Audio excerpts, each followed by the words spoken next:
perkenalkan nama saya Niwan Putri Mahadewi dengan NIM 42330075. Di sini saya memilih target attack sebagai kasus atau persoalan yang akan saya analisis pada ujian kali ini. Target attack ini sendiri membahas tentang bagaimana kita memperankan diri sebagai seorang pemimpin dalam tim keamanan cyber dalam suatu perusahaan. Di sini saya dimintai untuk bagaimana kita akan mendesain keamanan yang kuat untuk mengamankan suatu program yang digunakan untuk melakukan pembayaran.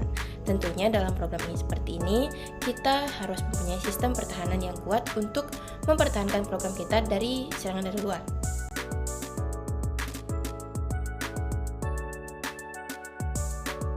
Oke, pada awal permainan di sini ditunjukkan bahwa diperkenalkan sebuah aplikasi pembayaran yang bisa digunakan untuk membayar segala keperluan kita hanya dengan sidik jari saja. Namun, Randall sebagai rekan kerja kita mengingatkan tentang keamanan cyber yang harus kita kerjakan.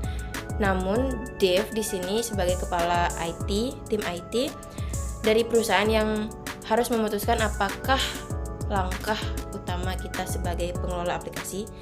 Pada pilihan pertama, saya akan memilih pilihan postpone the launch of the app and work on it internally, yang berarti kita akan menunda perilisan aplikasi yang akan kita buat dan mengerjakannya dengan tim kita sendiri. Oke, di keputusan kedua, di sini CEO dari perusahaan tampak kesal atas kepilihan yang kita pilih yang menunda perilisan aplikasi yang sudah kita buat, dan CEO menyuruh kita untuk bertindak agar perilisan berjalan dengan lancar. Di sini kita akan memilih invest in some vulnerability scanning tools and training for the team, yang berarti kita akan melakukan investasi pada software pendeteksi kelemahan dan melakukan pelatihan tim kita. Mengapa hal ini sangat diperlukan? Karena kita sebagai kepala tim harus selalu update dengan masalah serangan-serangan yang akan terjadi pada suatu aplikasi yang kita buat. Jika ada serangan baru, maka akan ada cara bertahan yang baru. Selanjutnya, ada sebuah serangan target attack, namun di sini Randall menyatakan bahwa saat ini data masih aman terkendali akibat software deteksi yang sudah kita beli tadi. Agar hal seperti ini tidak terjadi lagi, kita perlu menambahkan pertahanan yang cukup kuat untuk menahan serangan-serangan selanjutnya yang mungkin akan lebih kuat dari serangan yang sekarang. Di sini saya memilih extend two-factor authentication to 3D parties, di mana 3D parties authentication sendiri merupakan autentikasi pihak ketiga yang sering kita jumpai pada aplikasi-aplikasi zaman sekarang seperti Instagram atau Facebook. Oke, pada pilihan selanjutnya Randall menyarankan kita untuk memperhatikan keamanan data yang ada pada aplikasi kita. Namun, kita sebagai pengembang harus tahu budget yang dikeluarkan apakah sudah termanage dengan baik atau belum. Karena tadi kita sudah membeli software untuk mendeteksi kelemahan dan mengupgrade autentikasi yang kita punya. Seharusnya saat ini kita sudah bisa meyakinkan bahwa sudah cukup untuk saat ini melihat kemungkinan yang terjadi ke depannya. Jadi saya akan memilih ensure we are fully compliant with all the regulatory requirements. Selanjutnya di sini Randall menyarankan untuk investasi pada software deteksi penyerangan yang terjadi dikarenakan target attack pada kasus ini terbilang cukup baru untuk sebuah serangan cyber. Software ini sendiri mencakup anti-malware dan firewall dan lain-lain. Seharusnya ini sangat cukup untuk mengamankan aplikasi yang kita buat, mengingat kita harus selalu update akan serangan-serangan yang selalu terupdate. Jadi kita akan memilih invest in breach detection technology.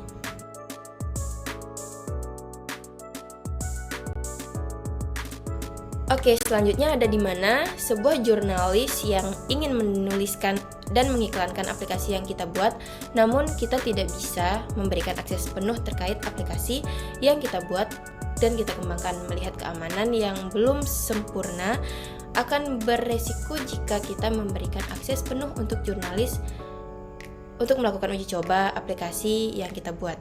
Maka di sini saya akan memilih give them access to the app with limited functionality.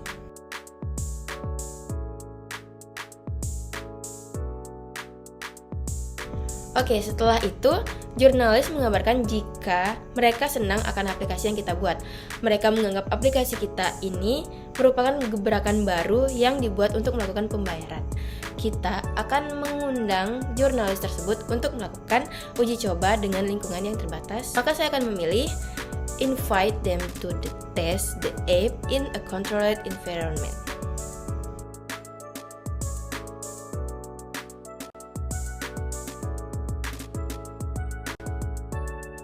Setelah itu, jurnalis tampaknya sangat ingin untuk membawa aplikasi ini untuk langsung digunakan dalam kehidupan sehari-hari.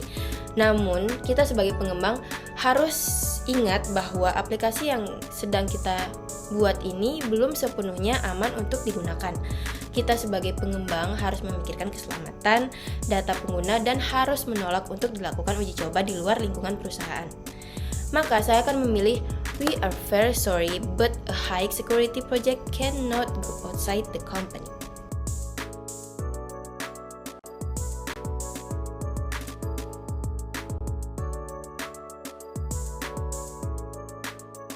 Pada saat Dave sedang bermain golf, ia mendapat kabar dari Randall bahwa ada pencurian data yang terjadi pada database kita. Randall menyarankan untuk menyewa tim forensik eksternal untuk melakukan pengecekan data. Mengingat kita sudah memiliki brains detection software, maka kita langsung akan menggunakan software tersebut yang sudah kita beli tadi. Maka akan saya pilih have the security team check the brains detection system logs. Oke, jadi di sini Randall mengabarkan kepada kita bahwa kita berhasil dalam mempertahankan aplikasi yang kita buat, dan di akhir video permainan pun berakhir dengan happy ending.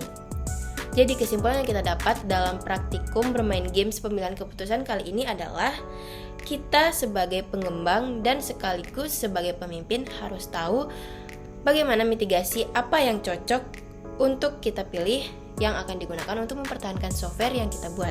Kita juga harus memahami bagaimana cara kita memanage budget, tidak sembarang membeli software yang sebenarnya tidak akan kita gunakan sepenuhnya, mengingat kembali budget kita sangat minim dalam mengembangkan keamanan pada aplikasi kita.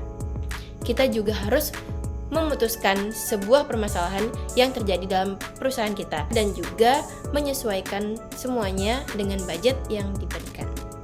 Oke, mungkin itu saja yang bisa saya sampaikan terkait praktikum pada kali ini. Mohon maaf jika ada salah kata maupun salah pengertian. Akhir kata saya ucapkan terima kasih.